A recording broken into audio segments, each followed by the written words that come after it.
Assalamualaikum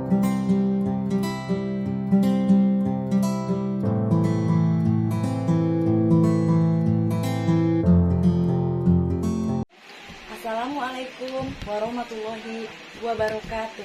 Perkenalkan, saya Rizky Amalia, mahasiswa PPG dalam jabatan kategori 1 tahun 2022 dari Universitas Negeri Semarang. Pada kesempatan kali ini, saya ingin memaparkan best practice dengan metode STAR, situasi, tantangan, aksi, dan refleksi. Lokasi PPL berada di SDN Negeri Wates, Kecamatan Nanggung, Kabupaten Bogor, Provinsi Jawa Barat. Tujuan yang ingin dicapai pada PPL Aksi 1 yaitu dengan menggunakan model PBL berbantuan media pembelajaran Google Earth dan Augmented Reality atau AR dapat menyelesaikan masalah kurang optimalnya guru dalam pemanfaatan teknologi di kelas 5 pada materi kondisi geografis Indonesia mata pelajaran IPS. Yang kedua, tujuan PPL Aksi 2 yaitu dengan penggunaan metode atau model pembelajaran PJBL berbantuan alat peraga, tangga, TASATIDI, dan Augmented Reality dapat menyelesaikan masalah rendahnya pemahaman konsep matematika di kelas 5 pada materi meter atau kilometer mata pelajaran matematika di SD Negeri Wates. Situasi atau kondisi yang menjadi latar belakang masalah PPL Aksi 1 adalah pertama, pemahaman konsep materi satuan panjang dalam meter atau kilometer belum dikuasai oleh siswa. Yang kedua, guru kurang bervariatif dalam penggunaan metode pembelajaran. Yang ketiga, guru tidak menggunakan media pembelajaran yang sesuai dengan materi ajar. Yang keempat, matematika merupakan pelajaran yang dirasa sulit sehingga kurang diminati oleh siswa.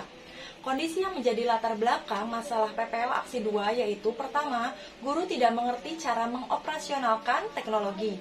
Yang kedua, guru tidak mau mencoba belajar menggunakan teknologi. Yang ketiga, penggunaan model pembelajaran yang belum inovatif sehingga pembelajaran terasa kurang menyenangkan bagi siswa. Yang keempat, penggunaan media pembelajaran yang monoton dan kurang inovatif karena cenderung hanya berpusat pada guru. Mengapa praktik ini penting untuk dibagikan?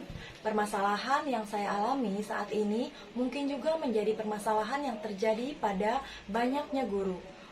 Menurut rekan guru dan kepala sekolah, praktek ini penting untuk dibagikan karena untuk memotivasi dan sebagai inspirasi sesama rekan guru dalam menyelesaikan masalah dan dalam penggunaan tipek dalam pembelajaran.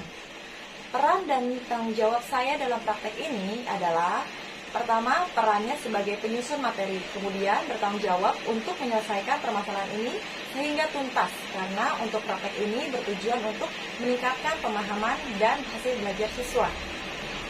Yang menjadi tantangan untuk mencapai tujuan antara lain, yang pertama, terbatasnya sarana dan prasarana di sekolah.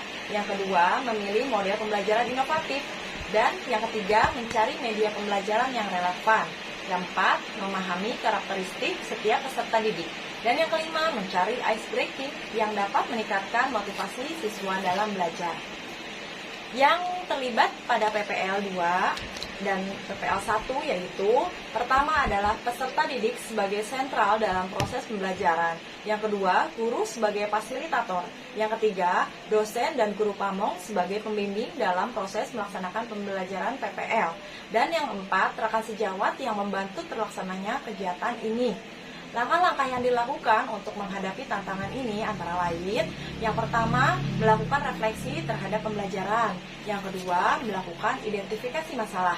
Yang ketiga, menentukan penyebab masalah. Dan yang keempat, menentukan solusi.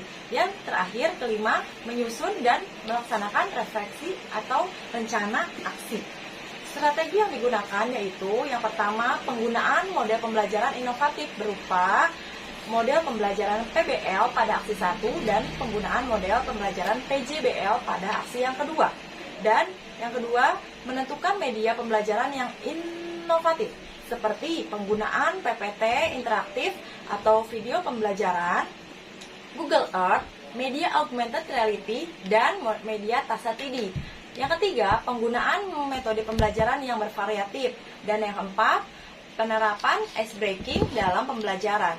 Sumber daya atau materi yang diperlukan untuk melaksanakan strategi antara lain yang pertama adalah model pembelajaran yang dimiliki oleh guru untuk memilih dan menggunakan model pembelajaran yang sesuai. Dan yang kedua, media pembelajaran TIPEK menyesuaikan media pembelajaran yang inovatif dan konstekstual. Yang ketiga, metode pembelajaran dan ice breaking.